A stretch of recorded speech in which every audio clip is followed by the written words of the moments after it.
Hi, Coach. No. Fantastic day for Zimbabwe. Day one, you managed to bowl out Afghanistan for 157. Getting into day two, you got a considerable lead. What do you think has been the key to such a performance? I think obviously you sit back after the day's play, you take them being 3 down and still 40 behind. I think we were still a little bit soft up front with our wicket, so we also need to be honest and own that. I think we could have been further ahead if we're honest with ourselves. But having then found ourselves in the position we were, I think the impetus and the innings shifted when Sean came to the crease. Actually Newman initially. When Newman came to the crease, you could just see the change in Craig and the way he went about his business. There's a real intent to the way he started playing. And then obviously Newman took it on. He showed a real bravery once again. And then when Sean came in, that partnership I think was the key and ultimately is actually the difference in terms of us having a lead and not. Then obviously Craig being able to sort of initially come in a tough period and work through various stages of that game and to obviously take it on the way it did at the end was really good to see. You talk about Newman. What was the message when you sent him out to bat? We see him playing with such intent, like you say, and taking scoring opportunities, which was quite brave. But that obviously has to have your back.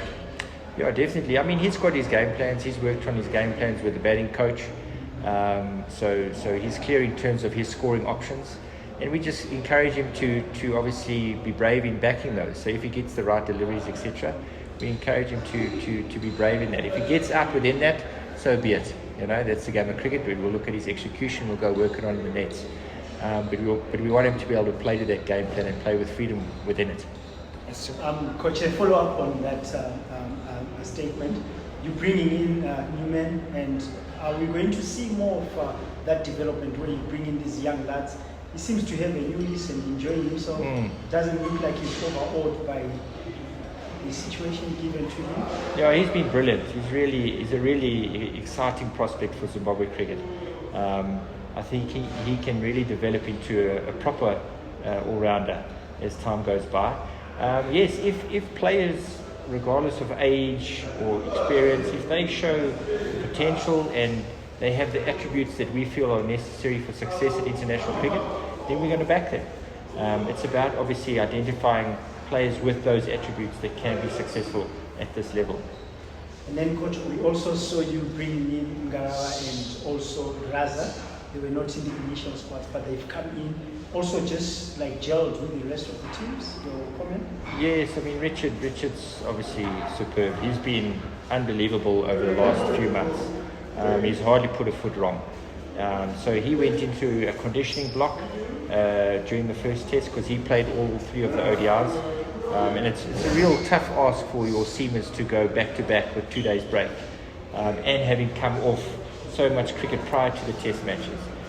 So Blessing obviously missed the first or the last 2 ODIs to go through his conditioning blocks. So it was always sort of part of the plan. But like I say, he's hardly put a foot wrong for the last few months. So it was good to see him slot back in the way he has. And obviously Raza was superb. He's had a good game so far. He's still got a big job to do. And we hope he can push through till the end of this test. Yeah. And also, Coach, for me, hopefully the last, we are going to experience a lot of cricket this year. What's been the conditioning to the players, and also on your side, your hands are obviously full. Your comment in terms of the amount of cricket we are going to have this year? I think it's brilliant. The more they play, the more they're going to learn, because they're going to be thrown into different situations against various different oppositions, different conditions. So the more they experience that, the faster their development will be. So I think it's magnificent that there is so much cricket for these guys. Obviously, the management around workloads, conditioning, like you say, is crucial.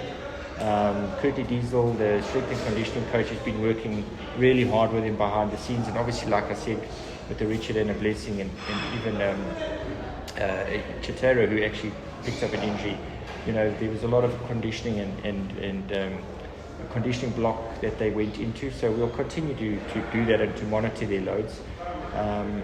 at the end of the day, we need them fit and being able to take part on the park, and that may mean resting them on the odd occasion, like we've done. But obviously, we need to understand that when we do that, it's with the big picture in mind. But we've seen the side play a lot more positively, despite the performances in white ball cricket. It has been a different side that we've seen in the first test and even in the second test. What has been the message that you have sent out to boys to play with such positivity, shutting out whatever performance they had during the white ball series?